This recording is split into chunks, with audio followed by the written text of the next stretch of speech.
제가 한 초등학생 때 주일만 되면 아버지를 괴롭혔거든요. 어떻게 괴롭혔었냐면 뭐 일단 1차적으로 성당 가기 싫다고 귀찮게 했고, 그래서 아침마다 실랑이를 벌였습니다. 그리고 성당으로 가게끔 꼬셨던 것 중에 하나가 무엇이냐면, 성당을 딱 이제 갔다 오면 아버지랑 같이 이제 목욕탕을 갔어요. 목욕탕을 갔다가 목욕탕 가면 참 어릴 때는 목욕탕에 가서 그 풀에서 물놀이 하고 이런 게 참 좋았거든요.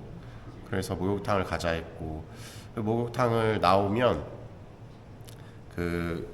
뭐죠? 목욕탕에 그 맥반석 계란 같은 걸 이렇게 팔았어요. 근데 그게 굉장히 먹기가 되게 눈치가 보였었는데, 막 사달라고 하면 또 아버지가 사주시고, 그 평상에 남자 그 목욕탕 가면 평상이 있어요. 거기에 딱 앉아가지고 TV 틀어놓고서 바나나 우유에 이 맥반석 계란을 딱 먹으면서 아버지는 막 발톱을 옆에서 깎고 계시고, 막 그런 게 되게 좋았습니다. 그래서 이제 목욕탕을 막 자주 가자 했고, 목욕탕을 갔다가 나오면 바로 이제 나오자마자 길 건너편에 뭐가 있었냐면, 예? 여자 화장실이 있다고요? 짜장면집? 아닙니다. 나오면 뭐가 있었냐면 비디오 가게가 있었어요. 그러면 항상 가서 아버지가 좋아하시는 그 당시에 그 홍콩 무슨 뭐 그런 영화들 있잖아요. 빠노롱롱롱롱롱 하는 그런 것들, 또 무술 영화, 이영걸 나오는 무슨 그런 것들, 그런 거 한 편 두 편씩 이렇게 빌리시고, 저도 제가 보고 싶은 만화 이런 것들 하나 두 개 빌리고, 그러고 이제 집으로 돌아갔습니다. 그러면 집에 가서 아버지랑 같이 소파에 누워가지고 하루 종일 이제 그걸 보는 거죠. 그게 어떤 굉장히 기분이 좋았었던 그 주일 하루 일과 중에 하나였어요. 그리고 때에 따라서 조금 이제 하고 싶은 게 조금 달라졌었던 때도 있었는데, 갑자기 무슨 바람이 불었는지 제가 뜬금없이 이 캐치볼을 하고 싶은 거예요.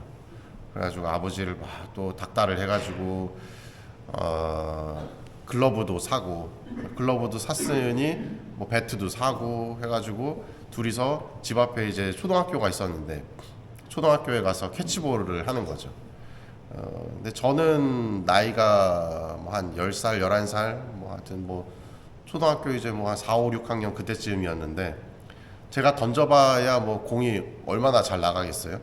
그러니 아버지는 맨날 공을 던지면 떼굴떼굴 오는 거 잡아다 허리 아프게 숙여다가 죽고, 또 저한테 또 던지면 저는 못 잡으니 또 오다 또 쫓아가서 잡아오면 또 던지고, 또 아버지는 또 인사하면서 이거 공 줍고, 그랬었던 기억이 있는데,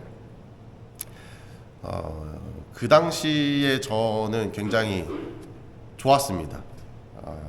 쉬는 날에 아버지랑 같이 뭐 목욕탕도 가고 비디오도 보고, 뭐 갔다 와서 또 아버지가 또 라면도 막 끓여주시고, 그리고 뭐 캐치볼도 하고, 그런 것들이 굉장히 좋았었는데, 이제 제가 아버지 나이대가 되었거든요. 그때 당시에 저희 아버지 나이대가 제가 10살, 11살 막 이럴 때에 저희 아버지의 나이가 지금의 제 나이가 되었는데, 얼마나 주말에 쉬고 싶었을까 하는 생각이 갑자기 들기 시작을 합니다. 왜냐하면 뭐 다 경험하셨겠지만 이제 30대가 접어들기 시작하면서 사람의 생물학적인 신체 나이가 점차 이제 하얀 곡선으로 가거든요. 아침에 일어나면 10대, 20대 때는 벌떡 일어나서 어우 잘 잤다 하지만, 이제 나이가 점점 들면 어떻죠? 아이고 죽겠다 이러면서 일어나시죠. 저희 아버지도 뭐 일을 하시고 주말에 유일하게 쉬시는 날임에도 불구하고 제가 맨날 뭐 성당 안 간다고 찡얼찡얼거리면 그거 붙잡고 막 또 회유한다고 목욕탕 가자고 하고 비디오 가게 빌려주겠다 하고 끝나면 또 그 피곤한 몸을 이끌고 재미도 없는 그 캐치볼을 또 나가서 같이 해주시고 그러했던 모든 것들이 이제 지나고 나서 보니 아버지의 보이지 않는 노력이 있었구나 라는 것을 깨닫게 됩니다. 오늘 복음에 보면 뭐 예수님께서 내 멍에는 편하고 내 짐은 가볍다 라고 하시면서 당신 자신에게 오라 라고 이야기를 하시는데, 예전에 그 보았었던 개신교의 그 그림 사파가 하나가 있었는데, 뭐가 있었냐면 누군가가 화살로 저한테 화살을 막 쏴요. 그러면 저는 막 걸어가고 있는데 뒤에서 화살이 막 팍팍팍팍 꽂혀요. 그러면 아프겠죠? 그래서 너무 아프다, 포기하고 싶다 했는데 갑자기 등이 안 아픈 거예요. 누가 화살을 쏘는 걸 멈춘 거죠. 그래서 뒤를 딱 돌아봤더니 거기에 커다란 예수님께서 해맑게 이렇게 웃고 계시는 그런 어떤 그림이 있었습니다. 그래서 그 걸어가던 사람은 너무나도 행복하고 아프지 않게 자기가 가야 될 길을 막 걸어갔죠. 근데 시간이 지나고 나서 나중에 보니 어땠을까요? 화살은 멈춘 것이 아니라 예수님께서 다 막고 계셨던 것이죠. 오늘 나오는 이 복음의 내용이 바로 그런 내용이 아닌가 하는 생각이 듭니다. 우리 삶에 여러 가지 어렵고 힘든 부분들이 있을 텐데, 물론 예수님께서 막아주신다고 한들 다 막아주시지 못할 수도 있죠. 그래서 한 번, 두 번씩 나에게 날아오는 화살 때문에 예수님, 나 너무 힘들어요, 아파요 하면서 그분에게 칭얼거릴 때도 있을 텐데, 또 시간이 지나고 나서 보면 내가 맞은 한두 발의 화살은 아무것도 아니구나, 나에게 왔어야 될 수백 발의 화살을 예수님께서 다 막아주고 계셨구나 라는 것을 또 뒤늦게 깨닫기도 하는 것 같습니다. 뒤늦게 깨닫기보다 미리 알고 또 그분께 감사의 인사를 드리고 또 그분의 아픔을 함께 공감해 줄 수 있는 그런 신앙인이 된다면 더 좋지 않을까 하는 생각이 드네요. 우리는 항상 기도할 때 그런 이야기 많이 하시잖아요. 청하기만 하지 감사할 줄은 모른다고.